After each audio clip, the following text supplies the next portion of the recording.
Good morning. Ngasigi video hapeta yang minarase ma'am. Ngasi se nomaijing numit ko. Nomaijing se akoina pink or maroon ani si manung da ama use obiyo ko. Aduga ahambada koi card ki message se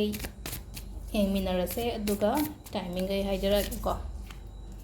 1 2 3 ko adum nungti gi lokthok na haidi 3 card se dum nungti gi haitare ka no magi aina apam bado haitare ko haidi 2 dum pam haidi aidi 2 dum khalle 1 dum khalle 3 dum khalle ka har ko yaw ko adagi sin dena dum haitare ko ngasi di 1 se khallaga yenge kari message laki yenge kana maina khan basu lai ko ado haidi sidagi apam ma dum khan biyo ko haidi number 1 number 2 number 3 ko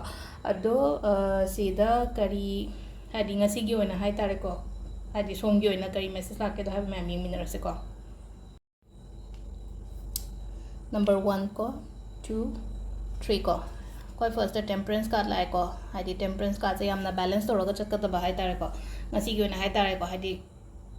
tauriba thabak to da hai tare ko hadi you have to keep balance aduga amana hadi chagot pa phingat pa fokat pa hai tare ko temperance hai ko temper gumba wangan gano ba hadi shanti oina leina ba hadi khot keno toroga lebi ba hai tare ko sawatabi kokatabi ingna chikna leina ba hona biyo ngasi gi oina hai tare ko hadi wangkhadan da ba hai tare ko temper gumba se yaringe aduga hai tare ko adum isai thanda dum balance to bo so hai jagani ko sida leisa ani su basina mo ko hadi aina ningi ba aina pami do hai tare ko phango kholo haina tipi adu manifestation gumba hai tare ko khara hai tare ko manifestation hai positive thoughts positive affirmation gumba se dum hadi khallaga dum la yo wakhanda hai tare ke oirakani pharakani yarani khotani hai se ko natabida hai ta ko aise yadre na khallaga di yadabadu adu oina manifest toroga lakani ba hadi pot se ngasai akoina khanba matam da su manifestation to ba hadi ngasai universe na akoina khallise aphabani phatabani khangmana te ma di hadi akoina sam hai ko hadi aina daw yade hai gano ka habado yade en hai mo ta yai en hai adum adu gi hai ba gi habit ama thambiyo ba yae phaiye hadi phatte khote habe mo da hadi phare hanadagi hadi am phagale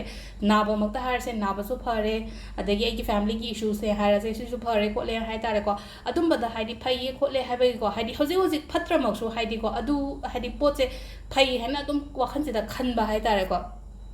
aduma leire ko aduga ahum su basina 6 of wands lai ko 6 of wands se ko hadi success kumba leiba hai tare ngasi ke no ma chat ke khot ke hadi aina mai pak pa khot pa aduma bi ko hadi mai pak pa aduga sida hai te hadi mi se sagol sida tonga ga hadi phajana chatli se hadi sida success leiba victory leiba ko pa admaina oina oi ko ado ahoi sida card ki message de leire aduga timing se ka ayu ki pung 3 ka minute ko 9 dagi na 13 ga minute 3 phom leire ko adagi 12 ga minute 51 daina 2 ga minute 3 phom leire adagi 5 ga minute 35 daina 8 ga minute 51 phom leire ko adagi 12 ga minute 9 dagi na pung 2 ga minute 5 phom leire aduga nongalam dagi na 3 ga minute 8 dagi na 3 ga minute 53 phom leire ko sisina akogi timing afaba ko ngasi gi oina ado sida leire akogi card ki message ma'am thank you